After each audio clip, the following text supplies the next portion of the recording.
Hello, आज बात करेंगे डेटा एनालिसिस्ट प्रोफेशन पे। तो इस बारे में बात करेंगे कि पावर बीआई सीखना चाहिए, पाइथन सीखना चाहिए, फिर या ये दोनों नहीं सीखना चाहिए, आर सीखना चाहिए या फिर सी शार्प सीखना चाहिए, या सी से शुरू करना चाहिए या फिर छोड़ देना चाहिए इस प्रोफेशन को। तो देखिए, पहले तो बात ये है, जो डेटा एनालिस्ट ऐसा नहीं कि इसका कोई हाइप ऑटोमेटिकली ये जो है ऐसा अननेचुरल हाइप है, नहीं, ज़रूरत है डेटा एनालिस्ट की। बट ये समझिए कि डेटा एनालिसिस एक्चुअली कोई बहुत पुराना प्रोफेशन है, एक्चुअली बहुत पुराना है। बेसिकली किसी भी प्रोफेशन को डेटा एनालिस्ट कहा जा सकता है। Actually it is a made up term. So there is nothing like this in a real world कि आप किसी को डेटा एनालिस्ट कहते हो, किसी को नहीं। ये अभी अभी बनी है। बेसिकली हर इंसान जो अपनी ज़िंदगी में एक प्रोफेशनल कहलाता है, अपने आप को प्रोफेशनल कहलाना चाहता है, उसे डेटा एनालिस्ट बनना पड़ता है। फिर आप किसी भी प्रोफेशन में हो, आप डॉक्टर हो और तब भी आपको स्टैटिस्टिक्स करना आना चाहिए। आप इंजीनियर हो, आप मैनेजमेंट में हो, अगर आप स्टैट्स करते हो तो आप इंसाइट्स निकाल सकते हो डेटा से और डिसीजन ले सकते हो, जो कि एक प्रोफेशनल की जो है लक्षण होता है कि वो डेटा के बेसिस पे डिसीजन देता है। सो बेसिकली डेटा एनालिसिस और कुछ नहीं है, ये प्रोफेशन पहले से चला आ रहा है। तो अगर आप कुछ इन प्रोफेशंस में हो, जैसे कि अकाउंटिंग, जैसे कि आप हो फाइनेंस में, आप हो लेट्स से आप डॉक्टर हो, एमबीबीएस हो, किसी तरह से आप मैथ्स का यूज़ करते हो, तो आप अपने आप को डेटा एनालिस्ट घोषित कर दो आज ही, कोई ज़रूरत नहीं है। तो डेटा एनालिसिस बेसिकली दो तरह का होता है। एक क्वांटिटेटिव डेटा एनालिस्ट, जो जनरली अकाउंटेंट्स जाने जाते हैं इस चीज़ के लिए, और एक होता है क्वालिटेटिव डेटा एनालिसिस, जिसके लिए आप डॉक्टर्स को उदाहरण ले सकते हो। डॉक्टर्स बेसिकली आपकी शरीर में जो लक्षण हैं उन्हें देखते हैं और उस हिसाब से वो रोग का जो है निदान करते हैं। वो कहते हैं कि आपको ये जो है डिसीज़ है, डायग्नोज को इसी तरह से करते हैं। So basically this is going to be like कि आप पहले तो आप कौन सा डेटा एनालिसिस करना चाहते हो। आप बेसिकली एक सेकेंड,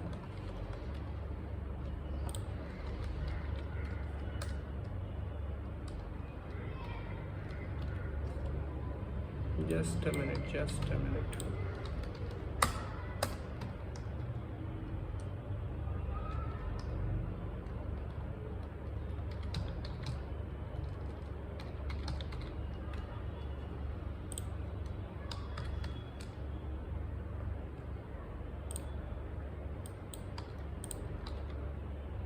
जस्ट अ मिनट।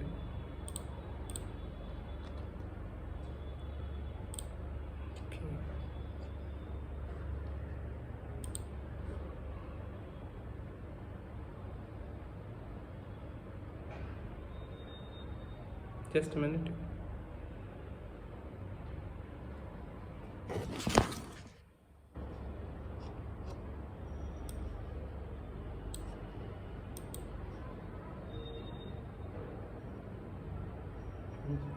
तो बेसिकली आप कौन सा डेटा एनालिसिस करना चाहते हो इसके ऊपर है।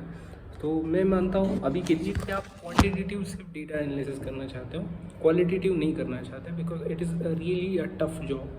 अगर आप क्वालिटेटिव डेटा एनालिसिस करना चाहते हो तो आप बेसिकली कम से कम आपको प्रोलॉग जैसे सिस्टम्स को सीखना पड़ेगा, जिसे एक्सपर्ट सिस्टम कहा जाता है, और वो क्वालिटेटिव डेटा एनालिसिस कर सकती है। मतलब कि आपको कौन से लक्षण हैं उस हिसाब से वो रोग बता सकती है कि कौन सा रोग है। जैसे एक मैनुअल होता है डॉक्टरों का, DSMV बोलता है वो शायद उसे, उसके अंदर सारा डेटा होता है लक्षणों का।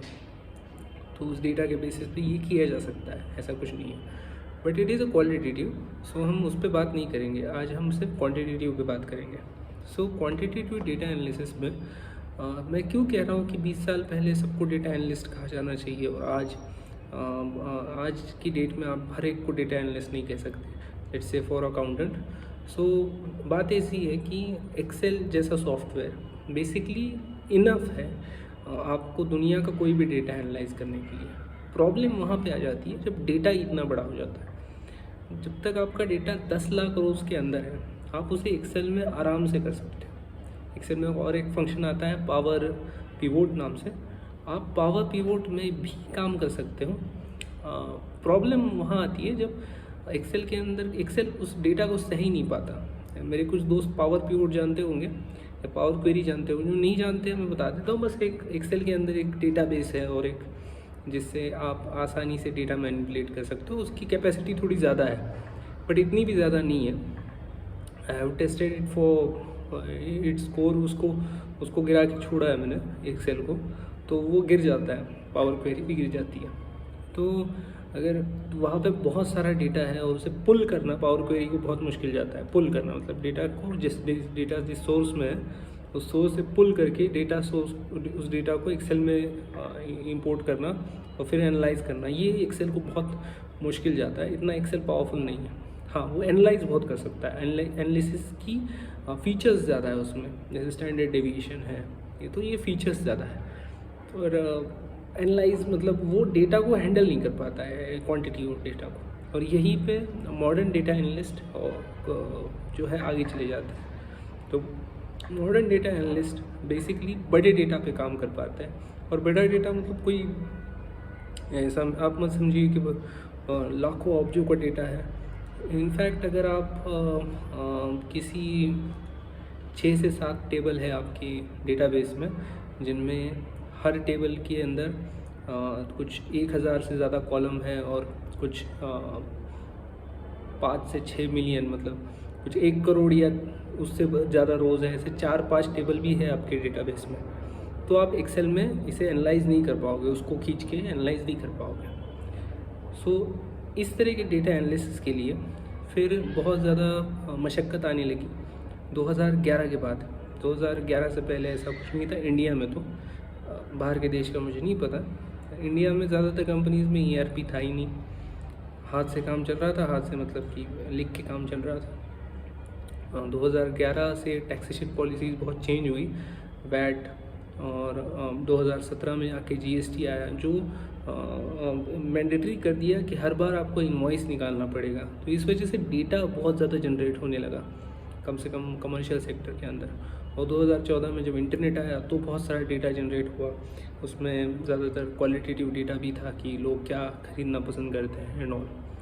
सो ये जो डेटा है, मैं इंडिया की बात करूँगा, अपन तो कभी गए नहीं देश के बाहर। सो ये जो डेटा है उसे एनालाइज करने के लिए बहुत सारी ऑप्शंस जो 2014 से पहले उपलब्ध थे, वो सिर्फ प्रोग्रामिंग लैंग्वेजेस ही थी। जैसे कि आपको पाइथन या फिर आर, पाइथन भी नहीं था इतना ऑप्शन, आर ऑप्शन था। आर के अंदर आप एनालाइज कर सकते थे डेटा को। फिर पाइथन एक ऑप्शन था।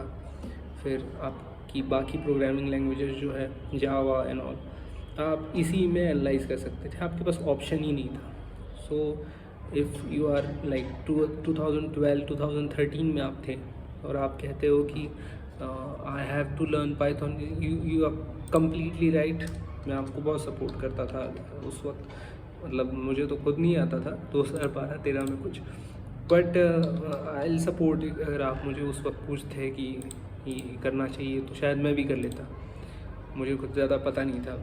2012 में क्योंकि ऑप्शन ही नहीं था ऐसा कोई पावर BI एंड ऑल, उस वक्त टैबलू नया जो है वो आया था।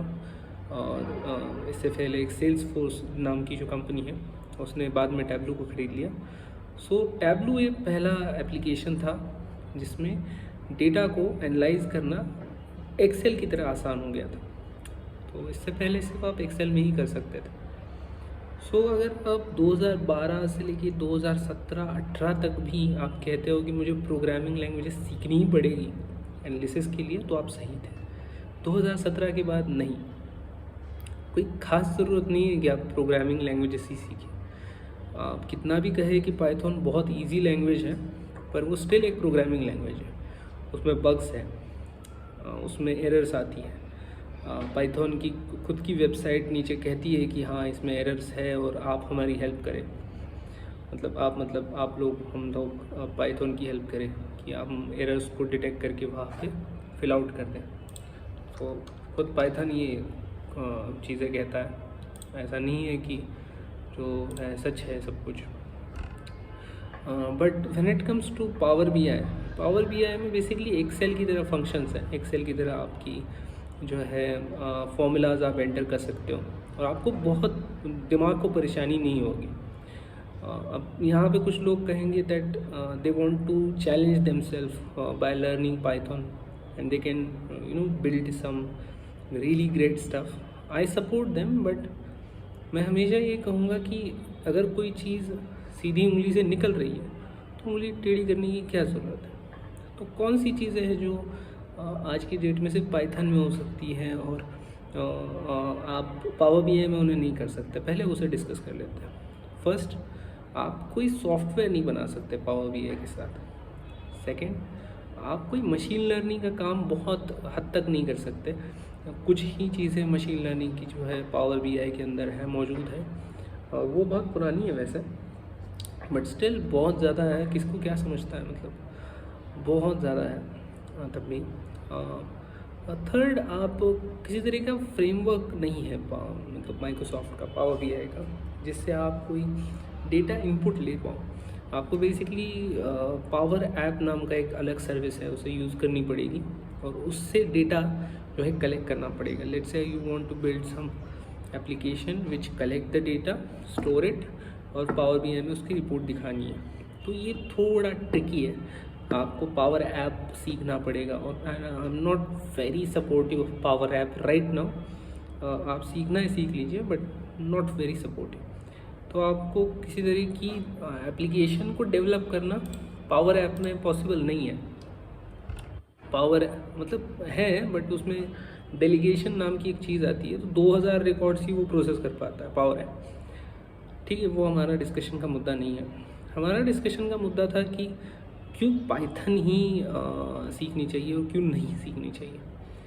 सो पावर ऐप के अंदर पावर बीआई के अंदर आपको बहुत सारे स्टैटिस्टिकल फंक्शन मिल जाते हैं। आपको बहुत सारी विंडो फंक्शन नाम का एक फंक्शन होता है पावर बीआई के अंदर, जिससे आप लगभग एक्सेल की तरह काम कर पाते हो पावर बीआई के अंदर। और कुछ मज़ेदार फंक्शंस होते हैं, जैसे कि आप डेटा पुल कर सकते हो, पीडीएफ पढ़ सकते हो, पीडीएफ पढ़ के उसका डेटा इन ले सकते हो अपने सॉफ्टवेयर के अंदर, which is not possible in the predecessors like SSAS और SSIS में बहुत कुछ नहीं आता। जिनको नहीं पता SSAS क्या होता है, आप मान लीजिए पावर बीआई के पहले पूर्वज थे ये 2 साल पहले, इनसे ही काम चलता था, पर वो हमारा डिस्कशन का मुद्दा नहीं है। बट पावर बीआई में मेन है कि कनेक्टर्स बहुत ज़्यादा है, बहुत सारी चीज़ें कनेक्ट कर सकता है वो, बहुत सारी जगहों से डेटा ले सकता है। अब ये एडवांटेज आपको क्या देता है कि आप एज अ प्रोफेशनल वर्क कर पाओगे। जैसे कि अगर आप एक टीम के साथ काम कर पाओगे, आपकी टीम में 3 लोग हैं, वो डेवलपर्स हैं, they are capable of making an infrastructure, let's say, to collect the data and store the data, and then you will take the responsibility to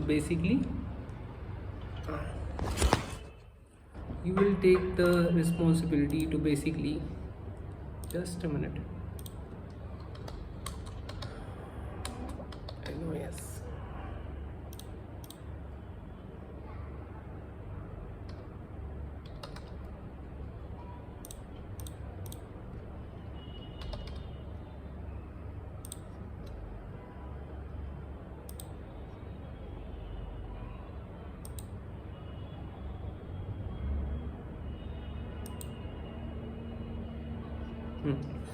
You will take the responsibility to make reports out of it. So this will be make an easy way to build something.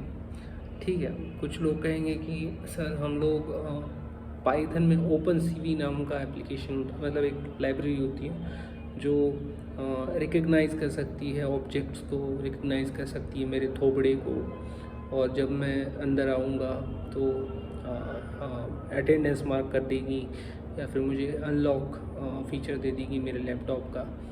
ये बात सच है, Python के अंदर सच में ऐसी कुछ libraries हैं जो मशीन लर्निंग का काम बहुत ही मज़ेदार तरीके से करती है, but still it's a trade off, because let's say you learn some things like this and you give your attendance, your attention to things like these to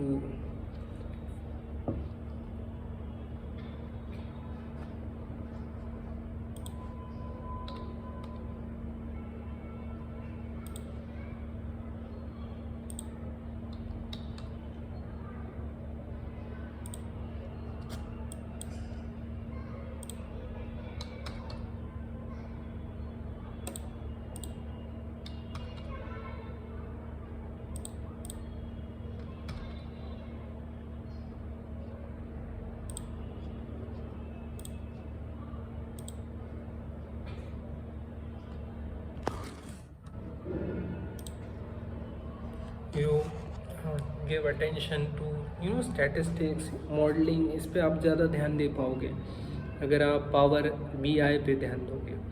अगर आप पाइथन पे ध्यान दोगे तो फिर आप फंस जाओगे वो vectors arrays. Oh my God, मेरा दिमाग सच में बहुत बंद हो जाता है कभी कभी, क्योंकि programming languages end of the day programming languages empirical होती है। एम्पिरिकल मतलब उनका जो तरीका होता है वो तय होता है और कुछ हद तक वो फ्लेक्सिबल होती है, हालांकि इतनी भी नहीं होती जो आपकी सोच या कॉमन सेंस को भा जाए।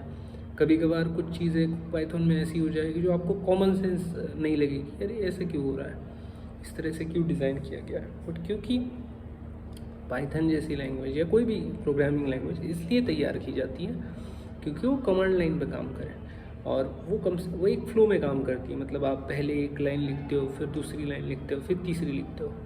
तो बेसिकली वो एक फ़्लो में ही जो है काम करने लगती है और फ्लो के अंदर आप बहुत अच्छे से मज़े से काम कर सकते हो, बट आपको वो फ्लो याद रखना पड़ेगा। एंड ऑफ द डे अगर आप फ्लो को याद नहीं रखोगे तो आप एरर्स को फाइंड नहीं कर पाओगे। It is very easy to just make a software and just forget that you done something wrong in it। और जब कभी कभार वो फ्लो आप कोई फंक्शनल मिस्टेक कर देते हो। मैं टेक्निकल मिस्टेक्स की बात नहीं कर रहा हूँ। अगर आप पाइथन जानते हो, पाइथन पे काम कर ही रहे हो, तो आई होप आप टेक्निकल मिस्टेक्स से इजाद पा ही लोगे, क्योंकि आप इतने होशियार हो तभी तो पाइथन पे काम कर रहे हो। बट इन रियलिटी आप टेक्निकल मिस्टेक्स को इतनी अच्छे से भी नहीं निकाल पाते। But when it comes to functional mistakes, so मैं आपको एक एग्जांपल देता हूँ। कोई आपको काम दे दे कि you have to make a software to make a invoice, और इनवॉइस के अंदर एक फंक्शनल मिस्टेक्स आपसे हो जाए। फंक्शनल मिस्टेक ये होती है कि नहीं, आप दो तरह की चीज़ें सेल करते हो किसी गुड्स और सर्विसेज। सो आपने कितनी सर्विस या कितने गुड्स किसी को दिए, या आप किसी यूनिट ऑफ मेजरमेंट होता है, मापेंगे कैसे ना, मैंने कितनी सर्विसेज दी किसी को। सो मैं कैसे मापता हूँ इन चीज़ों को, इसे यूनिट ऑफ मेजरमेंट कहते हैं।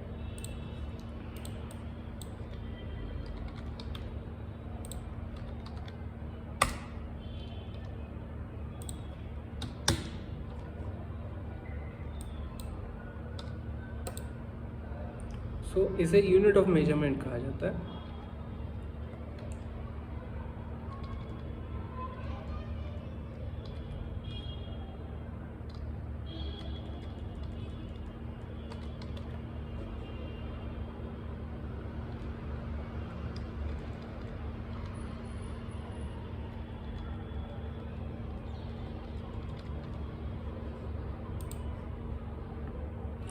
सो इसे यूनिट ऑफ मेजरमेंट कहा जाता है। तो एक कॉमन सेंस है कि गुड्स का तो यूनिट ऑफ मेजरमेंट होता है, सर्विसेज का यूनिट ऑफ मेजरमेंट नहीं होता। मतलब आप सर्विसेज को गिन नहीं सकते, बहुत आसान नहीं होता है सर्विसेज को गिनना।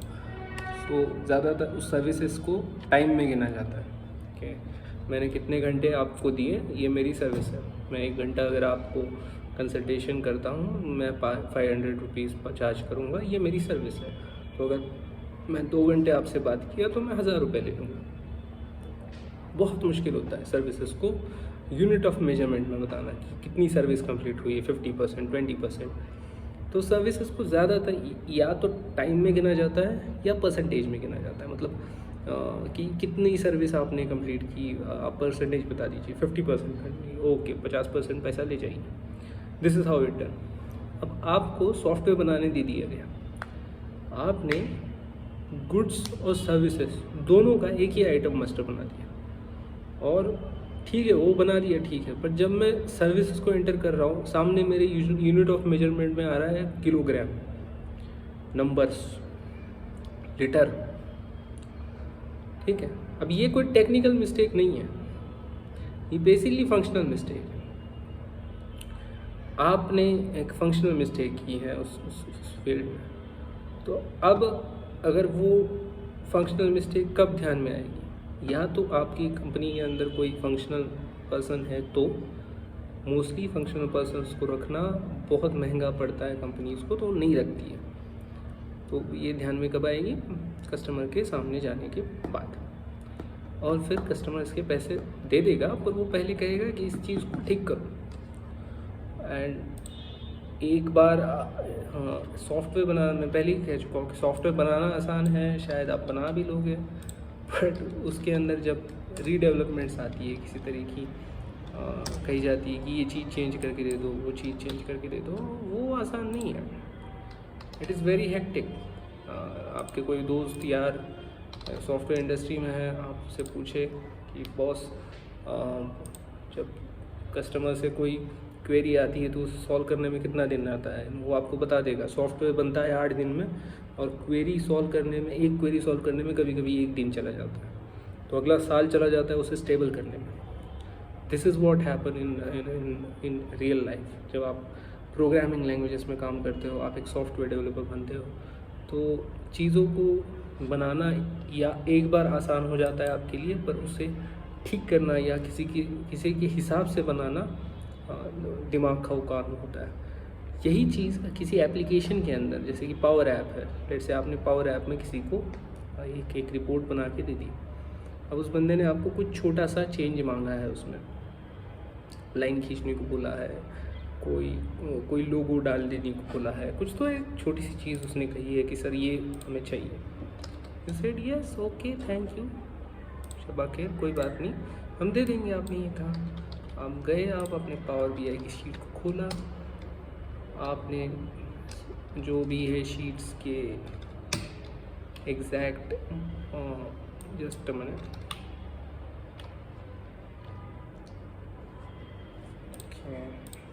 just give me one second.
Just a minute. So basically आप जब काम करते हो, किसी प्रोग्राम को बनाते हो, तो छोटी छोटी चीज़ों को चेंज करने में आपको टाइम जाता है। पावर BI के अंदर ऐसा नहीं होता। पावर BI के अंदर आप किसी छोटी चीज़ को चेंज करने में आपको ज़्यादा टाइम नहीं लगेगा। मोस्ट टू मोस्ट आपको 10-15 मिनट लगेंगे। आप उतने में उस चीज़ को चेक कर लीजिए और चेंज कर दीजिए and you are good to go. That's what a power BI gives to you. तो जस्ट अ मिनट, हाँ, that's a power BI gives to you. आप इसीलिए मैं कहता हूँ कि आप पावर BI सीखिए rather देन पाइथन या R सीखिए। चलिए कोई चीज़ पाइथन या R में मौजूद है, आपको वो चीज़ चाहिए, चलिए आप पावर BI के अंदर है ऑप्शन पाइथन और R का, आप ChatGPT से या किसी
ओके। सो आप बहुत आसानी से ये चीज़ें कर सकते हो पावर BI के अंदर। आपको बहुत मुश्किल जाएगी ये सेम चीज़ करना पाइथन के अंदर, आपको दिमाग खा जाएगा। आप हो सकता है आप डिप्रेशन में भी चले जाओ। I am making a joke but it's not actually a joke.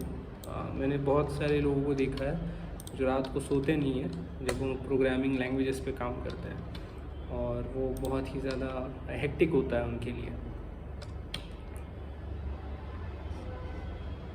So that is the reason I am telling you, just stay away from programming languages if you don't need them. Just find out that yes sir, नहीं हमें need है, हमें बनाना है कोई ऐसा software जो कुछ recognise करता हो, कुछ मशीन लर्निंग करता हो, बनाइए। आपको कोई वेबसाइट बनानी है जो रियल टाइम में लोगों को बता रही है कि उनकी प्रोफाइल्स मैच हो रहे कि नहीं, मैच मेकिंग साइट्स होती हैं ना, तो आप अपनी अपनी ज़रूरतें, अपनी आदतें लिखते हो और वो बताता है कि हाँ आपकी मैच हो गई profile, this much of lady और this lady what it match. But real life में ऐसा नहीं होता है, तो ऐसे तरह के ऐप्स बनाने में खर्चा भी बहुत है। You know what I am saying. So rather than आप अपना वक्त और ये सब कुछ इसमें लगाओगे to make these kind of apps, I'm simply saying don't waste your time and energy learning these programming languages if you don't need it. Find out, yes sir, I need it, learn it very well, but mostly just stay away from them. They are very hectic। और अगर आपको बहुत अच्छा package चाहिए हो, आपको Python में मतलब पावर BI के अंदर भी मिल जाता है। अगर आप एक डिसेंट से मॉडल्स बनाना शुरू कर देते हैं पावर BI के अंदर, और उन्हें आप बना सकते हो। उसे सीखने के लिए आपको ज़्यादा से ज़्यादा क्या सीखना पड़ेगा? दो चीज़ें। एक आपको सीखना होगा, दो चीज़ें, एक आपको सीखना होगा पावर BI, दूसरा आपको सीखना होगा SQL, और तीसरा आपको सीखना होगा थोड़ा पाइथन, थोड़ा R, बहुत थोड़ा, क्योंकि उसमें उतना ही चलता है। कुछ 2-4 फंक्शंस है वो चलते हैं, पांडास चलता है पावर BI के अंदर, और 2-3 फंक्शंस आप चला सकते हो, बस उतना सीख जाओ, पांडास सीख जाओ बस। sklearn वगैरह चल जाता है पावर BI के अंदर, आप इतनी सी चीज़ें सीख जाओ। और अगर आपको कुछ ऐसी चीज़ें अपनी मॉडल के अंदर इंसर्ट करनी है, जैसे कि आप चाहते हो कि एक पाइथन स्क्रिप्ट जो है ऑनलाइन डेटा को ग्रैब करे उसे फॉर्म करे, ट्रांसफॉर्म करे और फिर पुट अप करे आपके पावर BI में, तो आप पाइथन स्क्रिप्ट को एज अ सोर्स ले सकते हो पावर BI के अंदर। 700-800 रुपये लेता है पावर BI। आपको फ्रंट एंड बनाने की कोई ज़रूरत नहीं पड़ती, आपको बैक एंड की टेंशन नहीं लेनी होती है, चल जाता है 15 मिनट में रिस्टोर मतलब रिफ़्रेश कर देता है वो डेटा को। बस और क्या चाहिए, क्यों आप पावर BI सीखोगे? चलिए, तब भी आप कहते हो मतलब पाइथन सीखोगे, चलिए तब भी आप कहते हो हम पाइथन सीखना चाहते हैं, हमें बहुत बड़े बड़े पैकेजेस चाहिए, 1-1, 1.5-1.5, 2-2, 3-3 करोड़ के। Go, I am not stopping you from doing that, but I am just telling you that this की अगर कोई कंपनी आपको 2 करोड़ या 3 करोड़ के पैकेजेस दे रही है, तो क्या उस कंपनी का इतना भी बजट है कि वो इस तरह की 200-200, 400-400 जॉब्स बना रही है? या फिर उस कंपनी का सिर्फ इतना बजट है कि वो बहुत हो गई 3 या 4 लोगों को ये जॉब देनी चाहती है? एंड मोस्ट केसेस में ऐसी जॉब्स बहुत ज़्यादा नहीं होती है, 3-4 लोगों को दी जाती है, सारे लोगों को ऐसी जॉब्स नहीं मिलती है। फॉर योर इन्फॉर्मेशन, हम भी कोई बहुत पहुँचे हुए साधु महाराज नहीं है, हम भी एक नॉर्मल जॉब करते हैं। एंड ठीक है, if you have just normal job, it's all right, it's not needed कि आप बहुत ही बड़ी सी जॉब करो तभी आपका दिल भरेगा। एक नॉर्मल जॉब भी आप लग जाती है। कितने तो लोग हैं जिनको एक नॉर्मल जॉब भी नहीं मतलब है, कितने लोग हैं हमारे देश में जो बिना जॉब के बैठे हैं। तो अगर आपको मिल जा रही है जॉब तो क्या बात है यार, इतना टेंशन है, ले लो जॉब, ले लो, आराम से काम करो, just be free. Thank you for listening me. Thank you.